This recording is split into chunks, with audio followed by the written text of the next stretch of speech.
ഇറാനെ ആക്രമിച്ചിരിക്കുന്നു അമേരിക്ക. ഇറാനിലെ പ്രധാനപ്പെട്ട 3 ആണവ കേന്ദ്രങ്ങൾ ആക്രമിച്ചു എന്നുള്ള വിവരങ്ങളാണ് ഇപ്പോൾ പുറത്തുവരുന്നത്. ഇന്റർനാഷണൽ ഡെസ്കിൽ നിന്നും അശ്വജിത് സി ആണ് വിവരങ്ങളുമായി ചേരുന്നത്. അശ്വജിത്ത്, യുദ്ധത്തിന്റെ ഏറ്റവും ഭീകരമായ ഒരു അവസ്ഥ എന്ന രീതിയിൽ ഈ വാർത്തയെ നമ്മൾക്ക് കാണാൻ പറ്റും. അങ്ങനെ ഒരു വാർത്തയോട് കൂടിയാണ് ഇന്നത്തെ ദിവസം പോലും നമ്മൾ ആരംഭിക്കാൻ പോകുന്നത്. അമേരിക്കയുടെ ഇടപെടൽ ഉണ്ടായിരിക്കുന്നു എന്നുള്ളത് അത് വൈറ്റ് ഹൗസ് സ്ഥിരീകരിക്കുന്നുണ്ട്. ട്രംപിന്റെ എക്സ്പോസ്റ്റ് വരുന്നുണ്ട്. പ്രധാനപ്പെട്ട ആണവ നിലയങ്ങൾ 3 ആണവ നിലയങ്ങൾ ആക്രമിച്ചു എന്ന് പറയുന്നു. പൂജ, തീർച്ചയായും വളരെ സുപ്രധാനമായ ഒരു വാർത്തയാണ്. കഴിഞ്ഞ ഒരാഴ്ചയിലേറെയായി 10 ദിവസത്തിലേറെയായി ഈ സംഘർഷം തുടരുമ്പോഴൊക്കെ ലോകം ആശങ്കയോടെ ഉറ്റുനോക്കിയിരുന്നത് അമേരിക്ക ഈ വിഷയത്തിൽ, ഈ യുദ്ധത്തിൽ നേരിട്ട് പങ്കാളികളാകുമോ എന്നതാണ്. ഇപ്പോൾ അതിന് ഒരു മറുപടി വന്നിരിക്കുന്നു, അല്ലെങ്കിൽ ഒരുപക്ഷെ അതിനൊരു സ്ഥിരീകരണം വന്നിരിക്കുന്നു. അമേരിക്ക നേരിട്ട് തന്നെ ഇറാനെ ആക്രമിച്ചിരിക്കുന്നു എന്നുള്ള വിവരമാണ്, സുപ്രധാന വിവരമാണ് ഇപ്പോൾ അന്താരാഷ്ട്ര മാധ്യമങ്ങൾ പുറത്തുവിടുന്നത്. അല്പം മുമ്പ് അമേരിക്കൻ പ്രസിഡന്റ് ഡൊണാൾഡ് ട്രംപും അത് സ്ഥിരീകരിക്കുകയുണ്ടായി. പ്രധാനമായും 3 ആണവ കേന്ദ്രങ്ങളിലാണ്, ഇറാന്റെ 3 ആണവ കേന്ദ്രങ്ങളിലാണ് കഴിഞ്ഞ ദിവസം അമേരിക്കയുടെ വിമാനങ്ങൾ ബോംബിട്ടത്. ഒന്ന് പ്രധാനപ്പെട്ട ആണവ കേന്ദ്രമാണ് നദാൻസ് ആണവ കേന്ദ്രം. കഴിഞ്ഞ ദിവസങ്ങളിലൊക്കെ ഇസ്രായേലും അവിടെ കാര്യമായ ആക്രമണം നടത്തിയിരുന്നു. മറ്റൊന്ന് ഇസ്ഫഹാൻ, അതും വളരെ പ്രധാനപ്പെട്ട ആണവ കേന്ദ്രമാണ്. മറ്റൊന്ന് ഫോർദോ, അതും ഈ 3 ആണവ കേന്ദ്രങ്ങൾ തകർത്തു എന്നതാണ് അമേരിക്ക ഇപ്പോൾ ഔദ്യോഗികമായി തന്നെ ലോകത്തെ അറിയിക്കുന്നത്. അതിൽ ഡൊണാൾഡ് ട്രംപിന്റെ പ്രതികരണം കൂടെ ഇപ്പോൾ ഏറ്റവും ഒടുവിൽ വന്നിരിക്കുന്നു. ഡൊണാൾഡ് ട്രംപ് പറഞ്ഞത് ചരിത്ര നിമിഷം എന്നതാണ് ഡൊണാൾഡ് ട്രംപിന്റെ ട്വീറ്റിൽ പറയുന്നത്. അമേരിക്കയ്ക്കും ഇസ്രായേലിനും ലോകത്തിനും ഇതൊരു ചരിത്ര നിമിഷമാണ്. ഇറാന് ഇനി മറ്റു മാർഗങ്ങളില്ല, എത്രയും പെട്ടെന്ന് ആണവോർജ്ജ പദ്ധതികൾ അവസാനിപ്പിക്കണമെന്നും ഡൊണാൾഡ് ട്രംപ് ട്വീറ്റിൽ കുറിച്ചിരിക്കുന്നു. ഇതിന്റെ നാശനഷ്ടങ്ങൾ എത്രത്തോളമാണ്, ഈ അമേരിക്കയുടെ ആക്രമണത്തിൽ എത്ര വലിയ നാശം ഈ 3 കേന്ദ്രങ്ങളിലും ഉണ്ടായിട്ടുണ്ട്, അത് വലിയ പ്രത്യാഘാതങ്ങളിലേക്ക് പോയിട്ടുണ്ടോ, ആണവ റേഡിയേഷൻ അടക്കമുള്ള വലിയ പ്രത്യാഘാതങ്ങളിലേക്ക് പോയിട്ടുണ്ടോ എന്ന തരത്തിലുള്ള വിവരങ്ങളൊക്കെ ഇനി പുറത്ത് വരേണ്ടിയിരിക്കുന്നു. ഏതായാലും വളരെ സുപ്രധാനമായ ഒരു വിവരമാണ്. ഈ യുദ്ധത്തിൽ അമേരിക്ക കൂടെ നേരിട്ട് പങ്കാളികളായിരിക്കുന്നു എന്നുള്ള വളരെ പ്രധാനപ്പെട്ട വിവരമാണ് ഈ മണിക്കൂറിൽ നമുക്ക് പങ്കുവെക്കാനുള്ളത്. ഒപ്പം വളരെ മറ്റൊരു വിവരം കൂടെ പങ്കുവെക്കട്ടെ. അതായത് അമേരിക്കയുടെ അത്യാധുനിക B-2 വിമാനങ്ങൾ, അത് കഴിഞ്ഞ ദിവസമൊക്കെ ഏറെ സമൂഹ മാധ്യമങ്ങളിലടക്കം വലിയ ചർച്ചയായിരുന്നു. അമേരിക്കയുടെ B-2 വിമാനം, അത്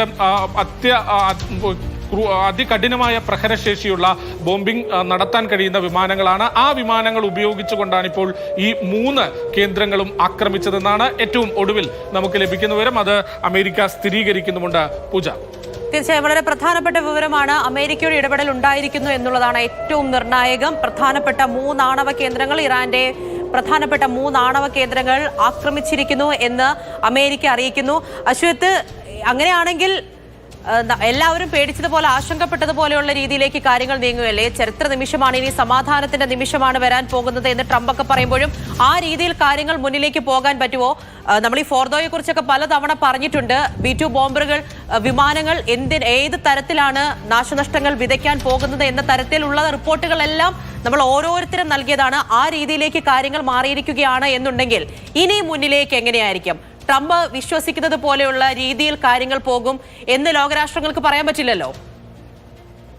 പൂജ, തീർച്ചയായും ഇത് ഇനിയൊരു പ്രത്യാഘാതം ഏത് രീതിയിലായിരിക്കും എന്നുള്ളത് വളരെ പ്രധാനപ്പെട്ട ഒരു ചോദ്യമാണ്. കാരണം ഇറാൻ ഇതിന് എങ്ങനെ റെസ്പോണ്ട് ചെയ്യും? ഒരു ഫുൾ ഫ്ലെഡ്ജഡായ വാറില്ല, അല്ലെങ്കിൽ ഒരു പരിപൂർണമായൊരു യുദ്ധത്തിലേക്ക് ഇത് നീങ്ങുമോ എന്നുള്ളതാണ് വളരെ ആശങ്കയോടെ ലോകം ഉറ്റുനോക്കുന്നത്. കഴിഞ്ഞ ദിവസങ്ങളിലൊക്കെ ഡൊണാൾഡ് ട്രംപ് ഒരുപക്ഷെ ഉടൻ നിലപാട് സ്വീകരിക്കുമെന്നും 2 ആഴ്ചയ്ക്കുള്ളിൽ നിലപാട് സ്വീകരിക്കുമെന്നൊക്കെ പറഞ്ഞ് ഈ ഒരു തീരുമാനം നീട്ടിക്കൊണ്ടു പോകുന്നത് ഒരുപക്ഷെ പ്രതീക്ഷയോടെ കണ്ടിരുന്നു. ഒരുപക്ഷെ ഇതിലൊരു സമാധാനമോ അല്ലെങ്കിൽ അതിലൊരു അനുനയമോ ഉണ്ടാകുമെന്ന് പ്രതീക്ഷിച്ചിരുന്നു. പക്ഷെ ഇപ്പോൾ അതിനെല്ലാം വിപരീതമായി അമേരിക്ക തന്നെ ഈ ആക്രമണത്തിൽ നേരിട്ട് പങ്കാളികളായതോടെ ഇറാന്റെ അടുത്ത നീക്കം എന്തായിരിക്കും? ഒപ്പം ഈ വിഷയത്തിൽ ഇത് വലിയ തോതിലൊരു യുദ്ധമായി ഈ 3 രാജ്യങ്ങളും ഇൻവോൾവ് ചെയ്ത്, അതായത് അമേരിക്കയും ഇസ്രായേലും ഇറാനും പങ്കെടുത്തുകൊണ്ടുള്ള വലിയൊരു യുദ്ധമായി ഇത് മാറുമോ എന്നുള്ളതാണ് നമ്മളെ എല്ലാവരെയും ആശങ്കപ്പെടുത്തുന്നത്.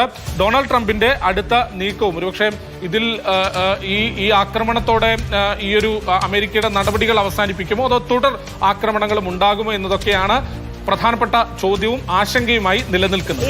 ഈ ആക്രമണവുമായി ബന്ധപ്പെട്ട് ഇറാന്റെ ഭാഗത്ത് നിന്ന് എന്തെങ്കിലും തരത്തിലുള്ള വിവരങ്ങൾ ഇതിനോടകം വരുന്നുണ്ടോ? എത്രത്തോളം കാഷ്വാലിറ്റി ഉണ്ട്, എന്താണ് സംഭവിച്ചത് തുടങ്ങിയ കാര്യങ്ങൾ ഇറാന്റെ ഭാഗത്ത് നിന്നുണ്ടോ സ്ഥിരീകരണം? പൂജ, നിലവിൽ ഈ അമേരിക്ക തന്നെ ഈ വാർത്ത സ്ഥിരീകരിക്കുന്നത് അല്പം മുമ്പാണ്. ആക്രമണം നടന്നു എന്നുള്ള വാർത്ത സ്ഥിരീകരിക്കുന്നത് അല്പം മുമ്പാണ്. അതുകൊണ്ട് തന്നെ ഇറാന്റെ ഭാഗത്ത് നിന്ന് ഔദ്യോഗികമായോ അല്ലെങ്കിൽ മറ്റ് വിശദാംശങ്ങൾ വരുന്നതേ ഉള്ളൂ.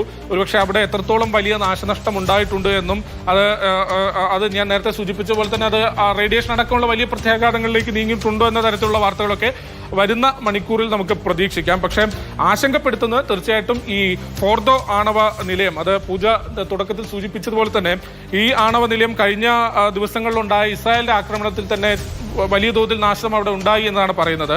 അപ്പോൾ ഈ അമേരിക്കയുടെ ഇന്നത്തെ ആക്രമണം കൂടി ആയപ്പോൾ അതിന്റെ ഒരു തോത് എത്രത്തോളം വലുതാണ് എന്ന് ഇനി വരുന്ന വിവരങ്ങൾ പുറത്തു വരുമ്പോഴേ മനസ്സിലാക്കാൻ കഴിയുള്ളൂ. അമേരിക്കയുടെ ഒരു പ്രതികരണം കൂടെ വന്നിട്ടുണ്ട്. അതായത് ഫോർദോ ഈസ് ഗോൺ എന്നാണ് അമേരിക്കയുടെ പ്രതികരണം. അതായത് ഫോർദോ ആണവ നിലയം പരിപൂർണമായി ഇല്ലാതായിരിക്കുന്നു എന്ന തരത്തിലാണ് ഇപ്പോൾ മറ്റൊരു അപ്ഡേറ്റ് വരുന്നത്. അങ്ങനെയാണെങ്കിൽ അതിന്റെ ഒരു പ്രത്യാഘാതം എങ്ങനെയെന്നുള്ളത് ഒരു പ്രധാനപ്പെട്ട ചോദ്യമാണ്. പൂജ, തീർച്ചയായിട്ടും US-ഉം ഇതിൽ ഉൾപ്പെട്ടിട്ടുണ്ട് എന്നുള്ളതാണ് ലോകരാഷ്ട്രങ്ങൾ ആശങ്കയോടുകൂടി നോക്കിക്കാണുന്ന ഒരു നിമിഷം കൂടിയാണ്. കാരണം അമേരിക്കയുടെ ഇടപെടൽ ഏത് വിധത്തിലായിരിക്കും ഇതിൽ ഉണ്ടാവുക എന്നുള്ളത് ഈ നേരം അത്രയും, ഈ ദിവസങ്ങൾ അത്രയും ഓരോരുത്തരും നോക്കിക്കൊണ്ടിരുന്നതാണ്. വലിയ രീതിയിലുള്ള യുദ്ധം, ആ രീതിയിലേക്ക് കാര്യങ്ങൾ പോകുന്നുണ്ടായിരുന്നു. ഇരു രാജ്യങ്ങളും അണുവിട വിട്ടുമാറാതെ ഉള്ള രീതിയിലുള്ള ആക്രമണങ്ങളിലേക്ക് പോകുമ്പോഴും US-ന്റെ ഇടപെടൽ ഏത് വിധത്തിലായിരിക്കും ഉണ്ടായിരിക്കുക എന്നുള്ളത്, സൈനിക വിന്യാസം ഉൾപ്പെടെയുള്ള കാര്യങ്ങൾ കഴിഞ്ഞ ദിവസം പോലും റിപ്പോർട്ടുകളായിട്ട് പുറത്തു വന്നിട്ടുണ്ടായിരുന്നു. അതിനിടയിലാണ് ഇത് അല്പസമയം മുമ്പ് ഡൊണാൾഡ് ട്രംപ് വൈറ്റ് ഹൗസ് പോലും ഇക്കാര്യം സ്ഥിരീകരിച്ചുകൊണ്ട് മുന്നിലേക്ക് വരുന്നത്. പ്രധാനപ്പെട്ട 3 ആണവ കേന്ദ്രങ്ങൾ ആക്രമിച്ചു. ഫോർദോ, നതാൻസ്, ഇസ്ഫഹാൻ എന്നീ പ്രധാനപ്പെട്ട 3 ആണവ കേന്ദ്രങ്ങൾ B-2 ബോംബർ ഉപയോഗിച്ചിട്ടുണ്ട്. B-2 വിമാനങ്ങൾ ഉപയോഗിച്ചുകൊണ്ട് തന്നെ, അത്രത്തോളം പ്രഹരശേഷിയുള്ള വിമാനങ്ങൾ ഉപയോഗിച്ചുകൊണ്ട് തന്നെ ആക്രമിച്ചിരിക്കുന്നു, ഇറാനെ ആക്രമിച്ചിരിക്കുന്നു അമേരിക്ക എന്നുള്ള സ്ഥിരീകരണമാണ് വരുന്നത്. അത് വൈറ്റ് ഹൗസിന്റെ ഭാഗത്തു നിന്നാണ്. ഏറെ ആശങ്കയോടുകൂടി നോക്കിക്കാണേണ്ട നിമിഷം തന്നെയാണ്.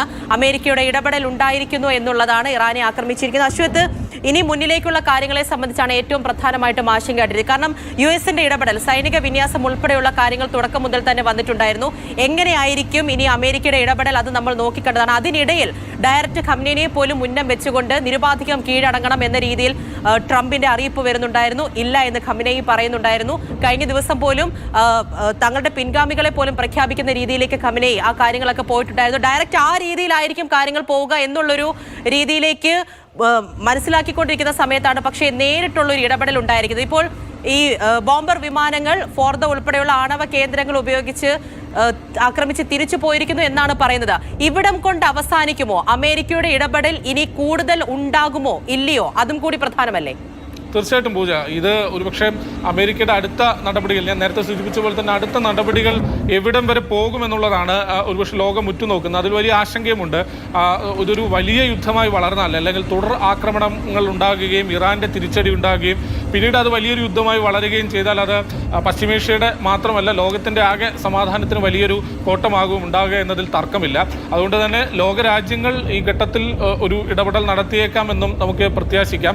പ്രത്യേകിച്ച് കഴിഞ്ഞ ദിവസങ്ങളിലൊക്കെ യൂറോപ്യൻ യൂണിയൻ രാജ്യങ്ങളും ഒപ്പം UK-യും അടക്കമുള്ള രാജ്യങ്ങൾ ഈ വിഷയത്തിൽ വലിയ തോതിൽ ഇടപെടൽ നടത്തുകയും അതിനൊരു പരിഹാരം കണ്ടെത്താനുള്ള ശ്രമങ്ങളൊക്കെ ഇനീഷ്യേറ്റ് ചെയ്യുകയും ചെയ്തിരുന്നു. അതുകൊണ്ട് തന്നെ ഈ ഘട്ടത്തിൽ ഈ തുടർ ആക്രമണങ്ങളോ അല്ലെങ്കിൽ ഇത് വലിയൊരു യുദ്ധമായി വളരാതിരിക്കാനുള്ള ശ്രമങ്ങളോ ഒക്കെ ലോകരാജ്യങ്ങളുടെ ഭാഗത്തു നിന്നും UN-ന്റെ ഭാഗത്തു നിന്നും ഒക്കെ ഈ ഘട്ടത്തിൽ കൂടെ ഉണ്ടാകുമെന്ന് പ്രതീക്ഷിക്കാം. പക്ഷേ അമേരിക്കയും ഒപ്പം ഇറാനും അല്ലെങ്കിൽ ഇസ്രായേലും, ഈ 3 രാജ്യങ്ങളുടെ നിലപാട് തന്നെയായിരിക്കും ഇതിൽ നിർണായകം. മറ്റ് ഇടപെടലുകളോ മറ്റ് രാജ്യാന്തര ശക്തികളുടെയൊക്കെയുള്ള സമ്മർദ്ദമോ ഒക്കെ എത്രത്തോളം ഫലം കാണുമെന്നതും ചോദ്യമാണ്. ഏതായാലും കാത്തിരിക്കേണ്ടിയിരിക്കുന്നു. അതിൽ ആശങ്കപ്പെടുത്തുന്നത് ഒരുപക്ഷെ ഈ ഒരു രീതിയിൽ അല്ലെങ്കിൽ ഈ തരത്തിൽ ആക്രമണങ്ങൾ അങ്ങോട്ടും ഇങ്ങോട്ടും തുടർന്നാൽ അത് ഞാൻ നേരത്തെ സൂചിപ്പിച്ചതുപോലെ തന്നെ പശ്ചിമേഷ്യയുടെ മാത്രമായിരിക്കില്ല, ഇന്ത്യ അടക്കമുള്ള മറ്റ് ലോകരാജ്യങ്ങളുടെ ഒക്കെ വലിയ തോതിൽ ബാധിക്കാനാണ് സാധ്യത. നമുക്ക് ഈ പ്രത്യേകിച്ച് എടുത്തു പറയേണ്ടത് ഈ B-2 വിമാനങ്ങളെ കുറിച്ചാണ്. കഴിഞ്ഞ ദിവസങ്ങളിലൊക്കെ ഞാൻ തുടക്കത്തിൽ സൂചിപ്പിച്ചതുപോലെ വലിയ തോതിൽ ചർച്ചയായിരുന്നു B-2 വിമാനങ്ങളുടെ പ്രഹര ശേഷിയും അതിന്റെ